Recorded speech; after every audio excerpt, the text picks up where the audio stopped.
احتمال عملیات نظامی ایالات متحده آمریکا بر مقابل رژیم ایران خاور میانه را ناآرام کرده است، ولی پرزیدنت ایالات متحده آمریکا با اشاره به معلومات از منبع‌های به اصطلاح خیلی مهم جانب مقابل تاکید می‌کند که مقامات تهران اعدام اعتراضگران را متوقف کردند. ما را به طور قاطعانه آگاه کردند و ما معنای آن را تشخیص خواهیم کرد. کشتارها در ایران متوقف می شوند. کشتارها بازداشته شدند. کشتارها متوقف می شوند. حالا برنامه برای اعدام کسی یا کسان پیش بینی نشده است. در ادامه صحبتش با خبرنگاران که شام 14 ینور در کاخ سفید دایر شد، رهبر امریکا وعده داد که اطلاع درباره قطع اعدام‌های ایران تفتیش می شود.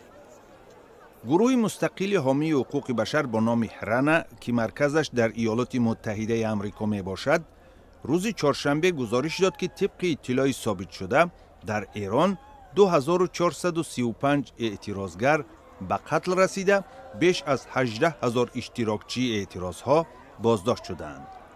حامیان حقوق گزارش می‌دهند که مقامات ایران اجرای حکم اعدام اعتراضگر عرفان سلطانی را متوقف کردند. نزدیکان سلطانی به حامیان حقوق در نروژ خبر دادند که اعدام این جوان 20 ساله میبایست 14 ینور برپا میشد، ولی این عمل به تأخیر گذاشته شد. ترامپ بارها هشدار داده بود که کشتار اعتراضگران از طرف حکومت جمهوری اسلامی با واکنش جدی امریکا مواجه خواهد شد. در این مسئله تهران جواب داده است که اگر واشنگتن تهدیدهایش را عملی کند، نیروهای ایرانی به پایگاه‌های آمریکایی مستقر در منطقه حمله خواهند کرد. روز چهارشنبه رئیس جمهور آمریکا در این باره تفصیلات بیشتر نداد، ولی شارحان تخمین می‌کنند که ترامپ امکان حمله محدود نظامی به سپاه پاسداران انقلاب اسلامی ایران و یا فشار اقتصادی به مانند تحریم وسیع‌تر و حمله‌های کیبرنتیکی برای قطع مخابرات نهادهای تصمیم گیرنده و شبکه امنیتی ایران را بررسی دارد.